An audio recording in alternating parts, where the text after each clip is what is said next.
Hello, everyone. How are you? Welcome. So here we are with Jan Bannister. Welcome, Jan. Thank you very much. It's great to be here. Yes, it's awesome. So I'm really excited to have you on today because I feel like humor is such a powerful thing in relationships, period, in relationship with ourselves, in being able to metabolize things in different ways that maybe bring, I don't know, it's so interesting. Kyle Cease said at one point that he felt that crying and laughter were kind of like the same thing, but opposite sides. Right. You kind of have something that triggers tears in you and you cry. And then eventually, if it keeps happening, you kind of stop crying. And it's the same with laughter. It's kind of funny the first time, maybe funny the second time. After a few times, not so funny. And so he felt like it was like a bit of a shock to the consciousness and therefore created this transformative opening. And I just found it so interesting when I did your comedy course because I was not, I didn't really know what I was in for, which and and I thought it was just so beautiful how people that were going through things that people normally wouldn't understand were able to bring humor into it and lightheartedness to themselves and actually educate how it could really open up relationships between people. And so, yeah, I'm really excited to have this discussion. Um, Great. yeah. So, what I would love to share with everybody is a little bit about your background. You have kind of an unusual, how do you become a comedian? Yeah. Well, actually, my background itself is in, I spent once I graduated from high school, I worked as a psychiatric nurse for 14 years, both with youth and mainstreaming them into the school system and in institutional care and everything. And I loved it. I totally loved it. And then I had my own children and sort of had to look at other options for careers because there's no daycare and night care and early morning care for nurses. I feel for all of them that are out there now doing this wonderful job they're doing, right? And then I went into sales for years and I loved selling. I mean, selling to me was just my pre-stand-up comedy act. I just talk to people and tell them about products and make them feel good about themselves. I made a shitload of money on commissions because of that, and then I got canned, one of those downsizing things. And I took one of those transition courses where you go in and they tell you, this is what you should be doing or that. And the two things that came up for me were a hairdresser or a minister. First of all, you can't see it so much now, but I have natural curly hair. I can barely comb it myself. And I'm not very religious, but I think both of those are listening skills and talking skills and therapeutic skills. So at the end of this program, the woman said to me, have you ever thought of doing stand-up comedy? And I'm like, well, I've thought about it. She said, because you entertained us the whole 2 weeks you were here. And she said, I really think you should look into it. I did. There was a course that was only being taught at Langara at that time.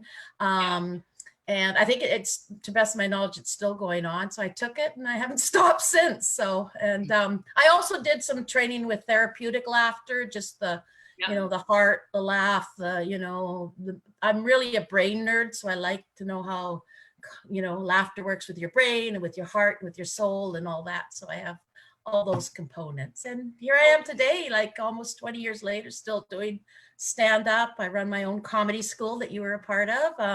I teach a class for SFU, both in comedy and in brain fitness. And yeah, I love what I do. Of course, I'm totally unemployed right now because all gigs and been canceled, the club's closed, so I'm trying to transition to online classes and things. But yeah, and I'm a mom. I have 2 kids of my own, and I have also 3 granddaughters. So that's me in a nutshell. Beautiful. Wow. Yeah. It's so funny. After I did your class, I had like oh my gosh, I get these ideas. I have more ideas than I could ever put into, like, if I could just give other people business ideas. But after we did the class, it's like, wow, would I love to do online comedy shows? And I'm like, but how would that work for comics? They're so used to getting the feedback, right? Right, And, right. you Yeah. really have to have comics that are able to really be very confident in their material. Well, and you said an interesting thing when you were first doing your introduction, that about educating, because that's what I feel comedy is. It connects you to people. And when you're, I always say you make them laugh, but you also educated, because the topics, as you experienced, that come up in a comedy class, people, see someone walk on the stage, they don't know what their backstory is until they divulge that, right? Yeah. And it's very interesting. Like every class blows me away when by week 2, when they come with their first set of comedy material, and I'm like, okay, I didn't see that coming. I didn't see that coming. And it's pretty well across the board, and it's changed a lot too in my years of teaching, because I used to just get the young dudes with their hats on backwards and their pants falling down, and they just wanted to be, I want to be a comic, and I want to say fuck all the time, and I want to make lots of money. But I'm not getting that in the comedy classes as often anymore. I'm still getting some of those, but yeah. I'm getting people that just want to tell their stories and, change the world with a message, sort of thing. And we put it on the stage. Yeah. Yeah, I was actually really pleasantly surprised by the diversity actually in the class, and then just even just what I actually see in shows, like in terms of age diversity and background diversity, gender, sexuality preferences, relationship structures. I mean, religious beliefs. I mean, you name it, it's kind of all. Yeah, 100%. Like I say, and as you know, I often, one of the first assignments I give out is like a stream of consciousness writing, when everybody can just dump on a page and, for 12 minutes and then bring it back to me. And I always say that one of the regrets I have is not having collected all those things, because oh my God, I would have the most amazing collection, with their permission, of weird and wacky and crazy stories, some of which have become, their whole set over the, or they've used it later, or, and some were just a dump on, things they hated, or, people they hated, or whatever. So you could have totally created a book out of it. Well, it would have been fantastic. Now I would have had the original, or another, was that Chicken Soup for the Soul? I would have had, brain dumps for the comedy world or something. Exactly. Totally. Well, there's nothing stopping you from doing it now. I know. I keep threatening them, but I don't tell them that till after they write it, though, because then they'd they'd all be creating a really good masterpiece. Yeah. Right. The censored version versus exactly. the real one. Yeah, totally. So, I'm just going to say to everyone out there, I feel like, so what I'm seeing here on Zoom versus what you guys are seeing looks a bit delayed. And so I just want to acknowledge that if you are writing comments, and then it's really strange here, but even if you're writing comments, even trying on another window to actually see Facebook, it's not really loading for me. So you know what I'm going to do, actually, let's be super creative, and because I've got my cell phone here. So I'm going to take my cell phone and I'm going to put it up here. Yes, Pumpkin, you can do that. Thank you for asking. It is real life, everyone. Helping open a banana, right? Good for you. This is what every mummy dreams when they... Nice to meet you. You want to wave at everyone? There's people watching. You can't really see them, but that's Jan. Okay, there you go, Pumpkin. Okay. Hi. There's other people watching. It says so. Okay, I'll be done pretty soon. Okay, let me see. I'm going to get on here on my phone. So I see a Zoom group chat thing, but I don't see anything just coming in. It doesn't really connect really well. Like, it's been good enough that I've been able to kind of deal with it. So while I'm doing this, Jan, something that you said really piqued my interest. And that was what you said, like, you really have looked at how it connects with the heart and the brain. And so tell us more about that. Well, I mean, laughter itself, when you do laugh, it, it increases your dopamine. It increases your, what do you call it? Your endorphins, etc. I mean, this is, as I say now, I'm not just making this stuff up anymore. It's all based on science now. Yeah. These things really do happen. There's studies going on in some hospitals that have a special it's like a blood pressure cuff, and they can tell when people are watching comedy shows or, or seeing something go on the screen that's, laughter based. Their heart pumps in a different way. Their blood vessels, the blood flows a little bit better, et cetera, et cetera. So laughter is really good for your insides, for your gut, for your heart, and all those, it stimulates all those things. We joke in the laughter wellness business that you can do 10 minutes of hearty laughter or 10 minutes on a rowing machine. What would you rather do? Because you're going to get the same heart workout. So there's that part of it. And again, brain wise, I actually, back to the online stuff like we're doing here, I did an online class a couple of weeks ago, my first one, when I took it all online, and I thought it would just be a 30-minute. I said, let's just touch bases and we'll all, but everybody blew off their, as I call them, their C19 jokes. And, some of them were pretty raunchy. We had a lot of laughs at the end because, like you, we're getting used to systems and everything. We all end up putting hats on people's heads and doing all the emojis. I laughed so hard at the end. I will be honest, I peed a little bit, and but I felt so good for the rest of the evening. We went for 2 hours and it just flew by. And so, and my brain, I'm not watching the news. I'm not, I'm not updating the count that's going on out there. I'm just going to enjoy the rest of this. I giggled for the rest of the evening just by myself, off and on. I slept like a baby, because that's the other thing. Once your brain gets stimulated, it's like, you feel good, and the soul, it's just what we need. We need laughter. Stand up connects people, and we're thinking right now, oh God, there's nothing to laugh at. How can people make jokes at the time like this? But you know what? Laughter takes our power back. It really does. I think you're probably, I have a master group with all my former students, and I keep posting a prompt every day so they can all write a joke, right? And I've said no seriousness, it's just got to be punchlines. And I have seen people who I had in my classes, I'm not kidding, 10 years ago, that are now they've always been part of the group, and I'm sure they monitored or show up, but they're showing up now and posting punchlines. And I'm like, holy smokes, I didn't even know you were still around or paying attention to comedy. So they're at a stage where they're, again, they're connecting with comedy, with laughter. They may need it.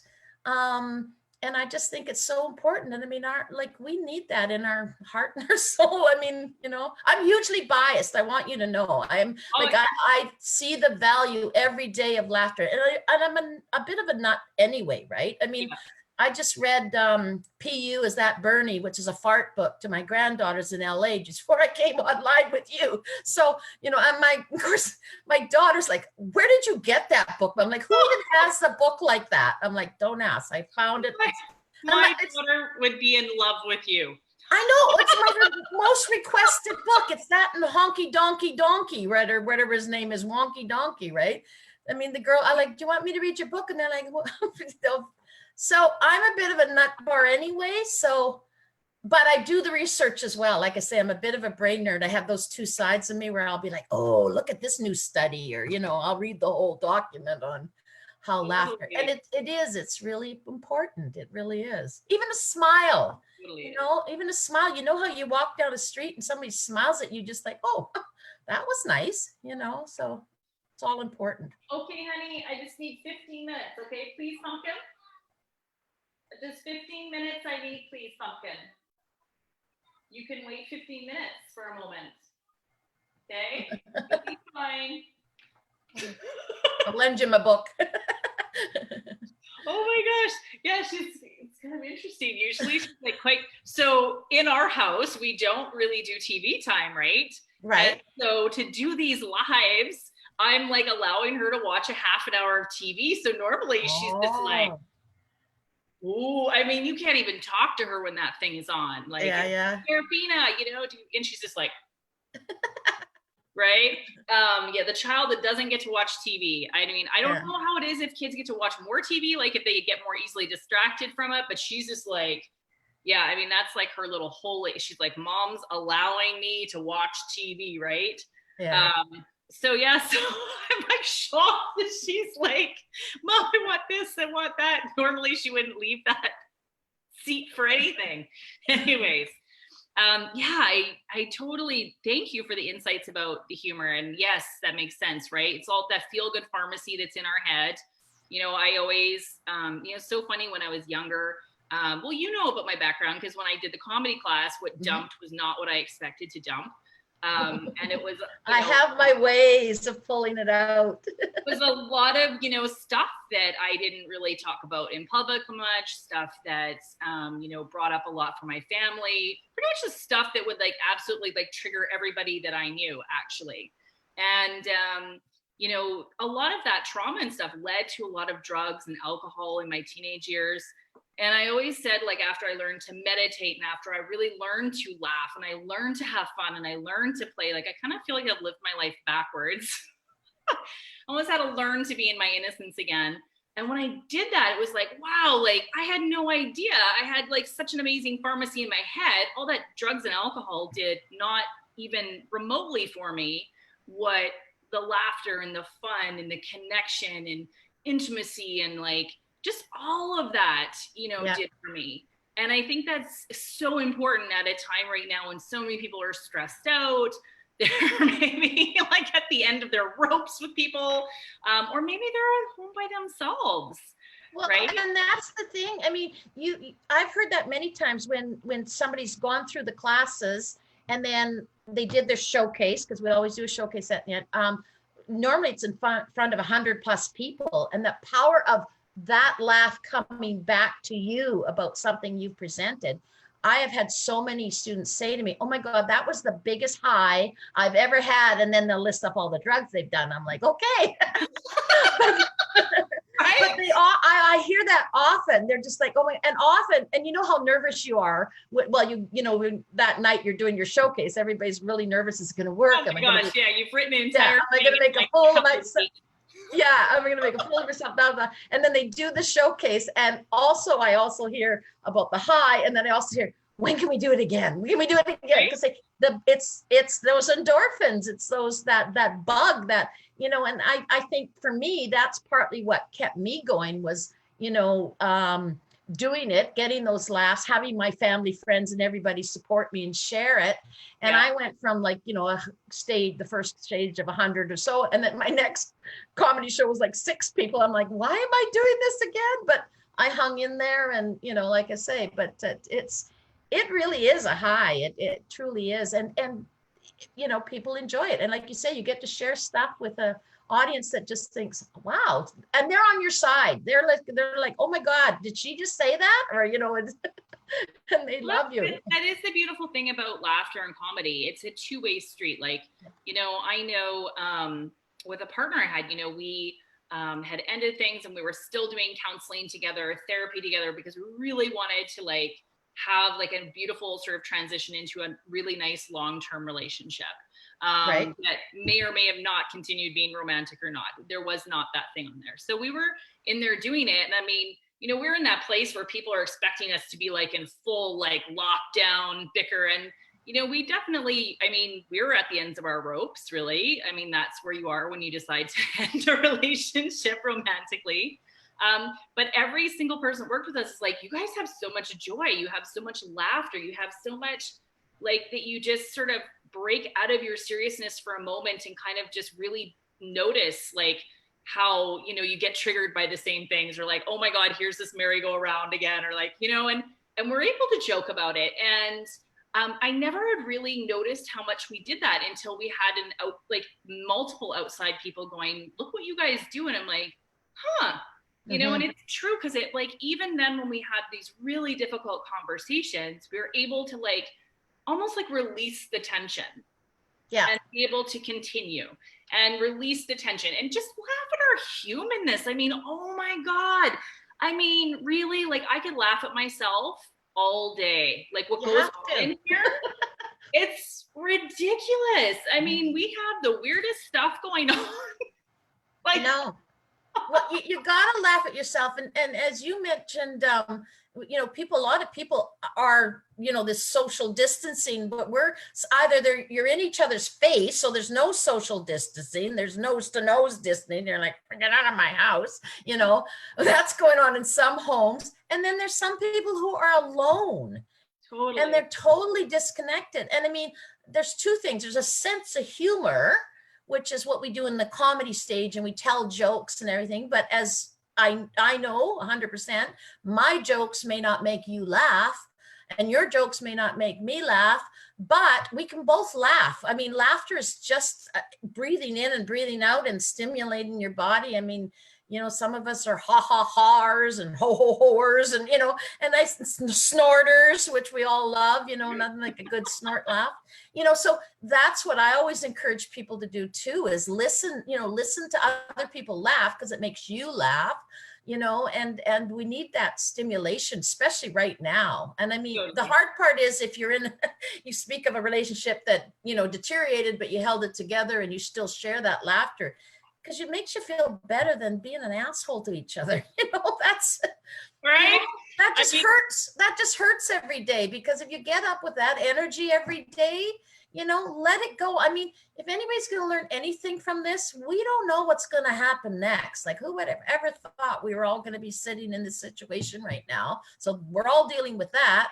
And what is really important, you know? Yeah. So Totally. it's, yeah, let things go. And you know, I mean, or else punch them out and get it over with. That's my theory. I mean, what you're saying is true. I mean, I had that revelation. I mean, I kind of called it, it was a huge blessing in my, you know, in my 20s, where I watched a grandparent go from, you know, oh yay, retirement, I'm going to live my life, to getting ill quite fast and not being able to communicate and do things anymore. And I mean, it was just like a light bulb. It was like, oh my God. Like, I was sitting there saving, waiting, you know, going to bed angry, you know, just wasting time, not telling people that I love them because I'm busy being mad at them that day. Yeah. That's apparently okay. And just all of these patterns. And it's like, what if, like, immediately something happened to me? Like, how would I want to live my life each and every day so that I did not have those regrets? Yeah. So that if it happened, I knew I was clean and clear with everyone in my life that I wanted to be clean and clear with. Everyone knew that I cared about them. Everyone knew that I loved them. You know, I'd said the things that I wanted to say, and that was that. And that was just, I mean, it changed how I lived my entire life. I didn't, you know, when I had my daughter, every time I buckle her into the car, it's like, I love you, honey, kisses. You know, like, it's just always there and present, because you just don't know. And it doesn't mean you have to live your life like, oh my God, I'm going to die. No, absolutely not. Yeah.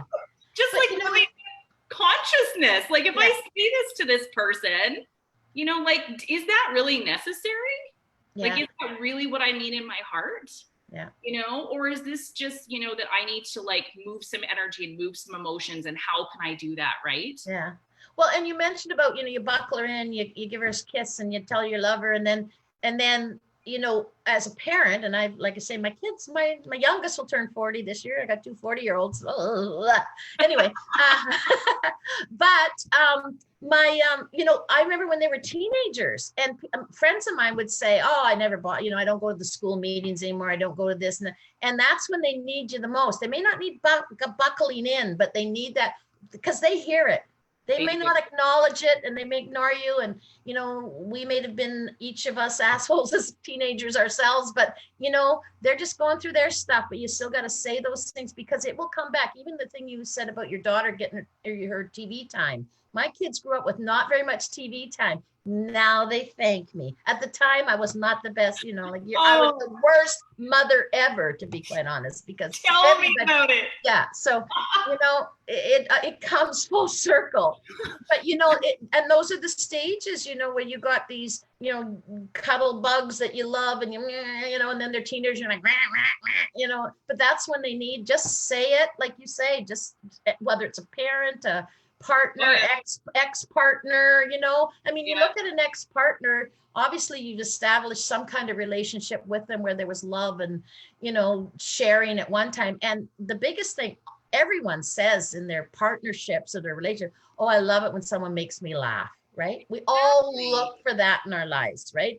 I mean, it isn't ongoing, you know, because you can't get like, I got a joke for you, baby, you know, because you're like, oh, is it number 6? You know, is she going to tell us that joke again? You know, even my own kids, they're like, Mom, if you tell that story one more time, you know, you're going to have to leave the room. But on the flip side, they'll like say, "Hey, mom, tell that story about him." I'm like, "No, you guys tell me not to tell that story anymore."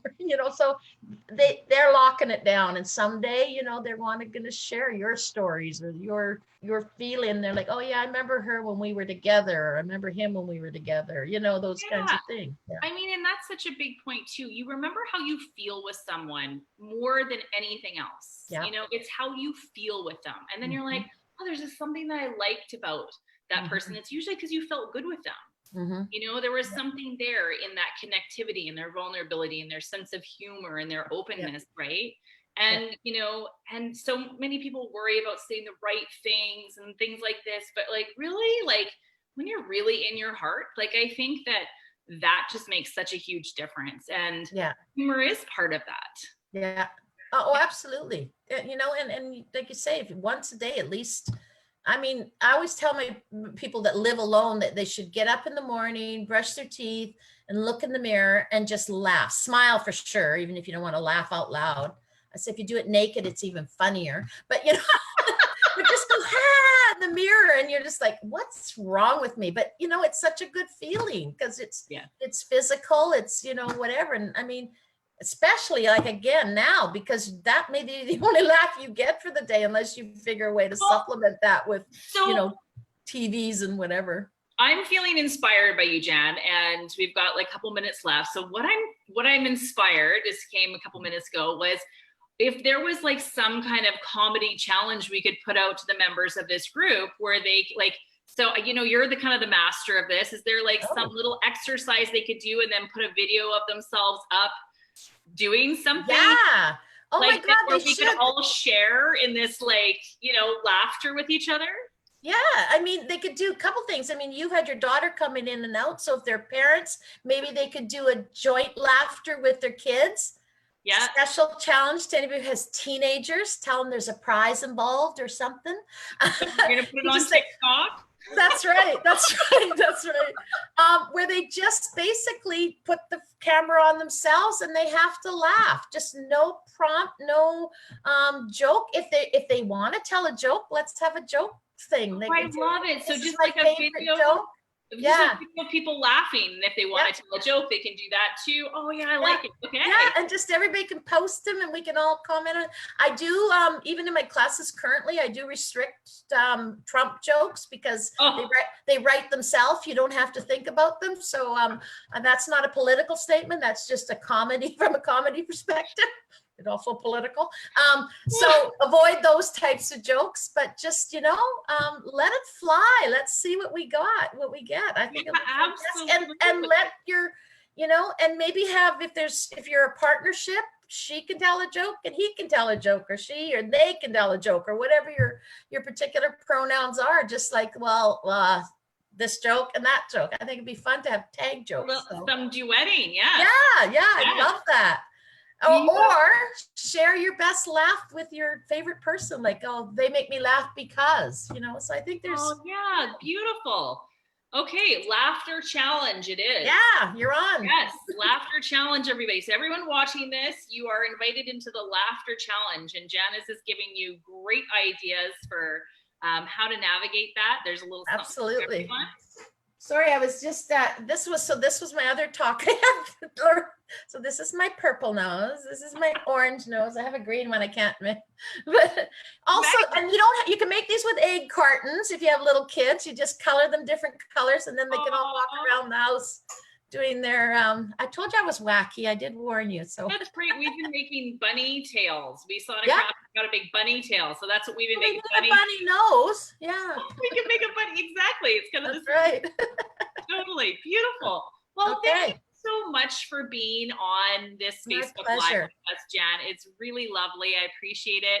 And have a beautiful day. Mwah. My pleasure. Laugh, everyone. Yes. Bye-bye.